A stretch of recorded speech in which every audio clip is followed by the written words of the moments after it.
So this last category of problem that we're going to go over here is involving compounding interest. Now, I have the problem here. Let me discuss the formula first, and then we'll get into actually using it. Uh, the formula for compounding interest is this thing I have boxed up here. And A just represents the amount of money we have in the account. P is what I'm calling the principal. This is the amount that we invest at the very start. The R is what I'm calling the annual percentage rate, the APR, but this is specifically not a percent. And I'll discuss what that means in a second here. We don't want this to be a percent. We want it to be just a decimal representation of this rate. Uh, N represents the number of times the interest is compounded per year. And again, that's something I will discuss as we do this example. Um, T is the time in years. So let's try this here. What I'm going to do here is I'm going to give you a second to read this. You can pause the video if you want. The main points here is we invest $9,900 into the accounts. It earns 9.4% interest, and this is the APR. And this is compounded monthly.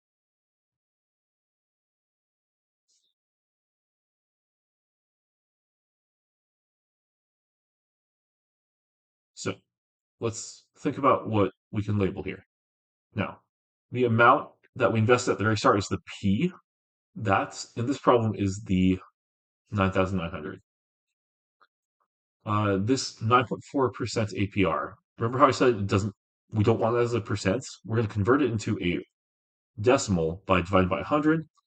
So this will give us our R value, which is 0.094. Now, we want the N. This is the number of times the interest is compounded per year. And if we're compounding it monthly, well, how many months do we have in a year? We have 12 months, right? So our N is 12. So we have everything we need to write our function here. And I'm going to rewrite the form just so we don't have to keep on flipping back and forth there. So A of t. In this particular problem, the p-value we found was 9,900. I have 1 plus the r, which is 0.094. And it's over the n, which is 12. And this is to the power of n t. So this is our function, but Delta is going to actually ask us to adjust this formula a little bit before we plug it in. What we really need to do here first is we need to figure out what this portion is. And I'm including the 12 exponent here. So let's just think about that for a second.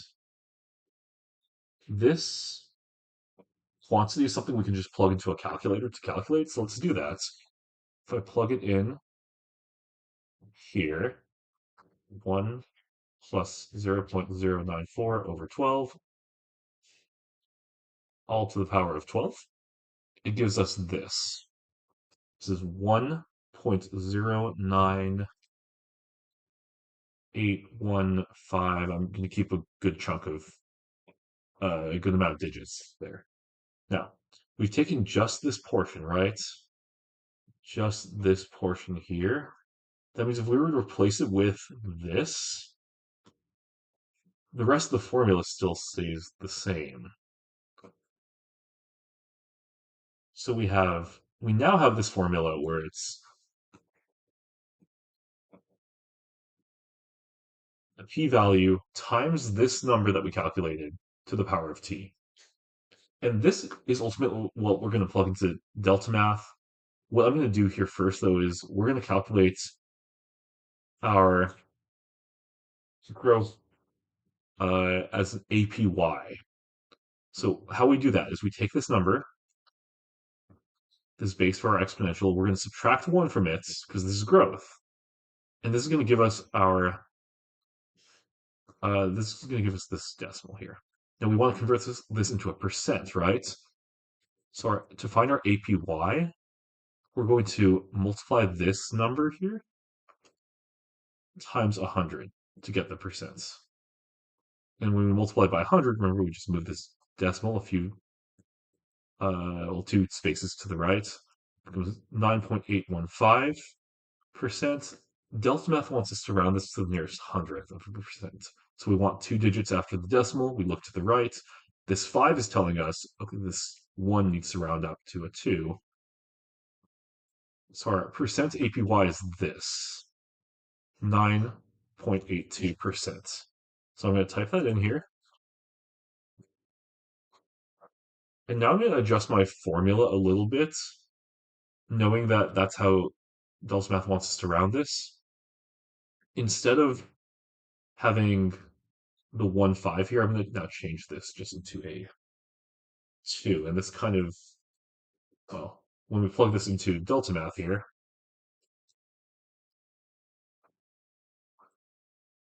this now matches our growth percents. So we submit this, get it right. Okay, so this is another problem. This time we are compounding quarterly. So let's try this.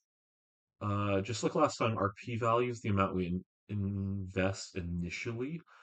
To find our R value, we take the APR, the 5.1%, and we divide it by 100, and we get 0.051. If we're compounding quarterly, our N value, well, how many quarters do you think we have in a year? We have 4 quarters. So our function is going to look like this. It's going to be the p-value, which is 570. We have 1 plus r over n to the power of nt. Our r value in this case is 0.051. The n value is 4, and we raise it all to the power of n times t. Okay, and just like last time, we're going to take just this chunk, the 1 plus 0.051 over 4, all to the power of 4, and we're going to calculate that. Okay.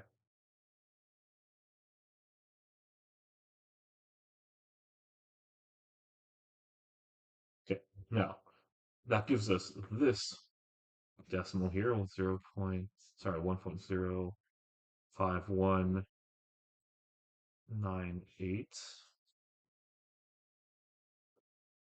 And remember, this is our new base for our exponents here. So to find our APY, we take this, we subtract 1 from it.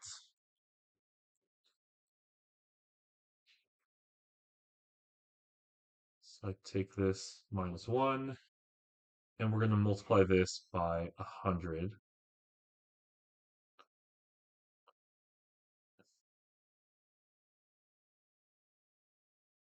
So really, we're doing all this stuff. We take it, multiply it by 100, we get 5.198. If we round this to the nearest hundredth of a percent, we want 2 digits. We look to the right. This 8 is telling us to round this 9 up to a 0, which means this 1 goes up to a 2. So it becomes 5.20%. So 5.20% growth per year. And we just plug in the rest of our formula in here. It's 570.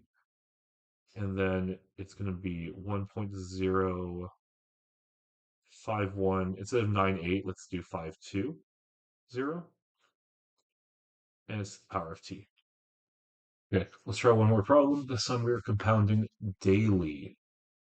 So, like earlier, our p-value is the amount we invest at the start. To find our rate, we take 5.4%. We divide by 100, and that gives us 0.054. And if we're compounding daily, our n value is going to be the number of days we have in a year, which is 365.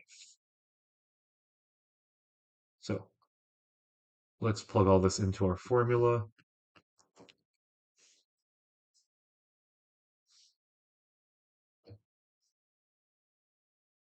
Our p-value in this problem was 140.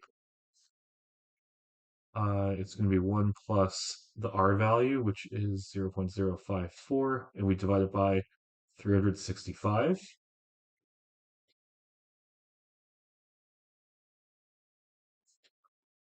to the power of 365t. Let's take this portion here.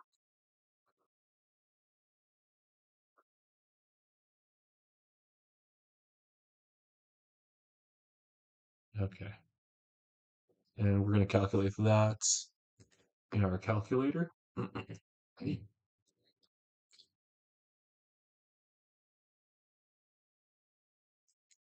sure I got these numbers right. Yep.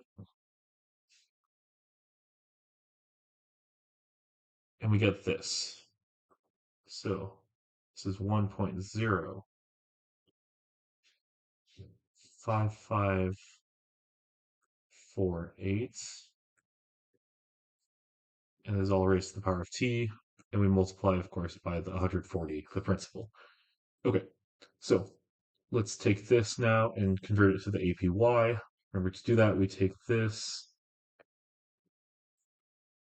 we subtract 1 from it, and then we multiply by 100%. And if we do that,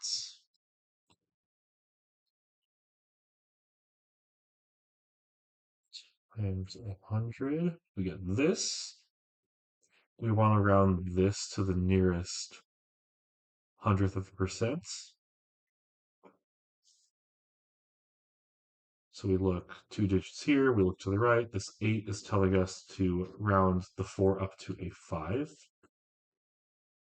So we get a APY of 5.55.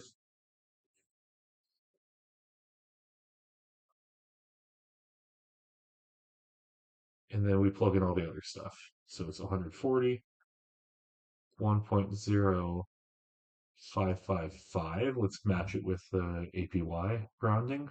We raise to the power of t. Submit this answer. Cool.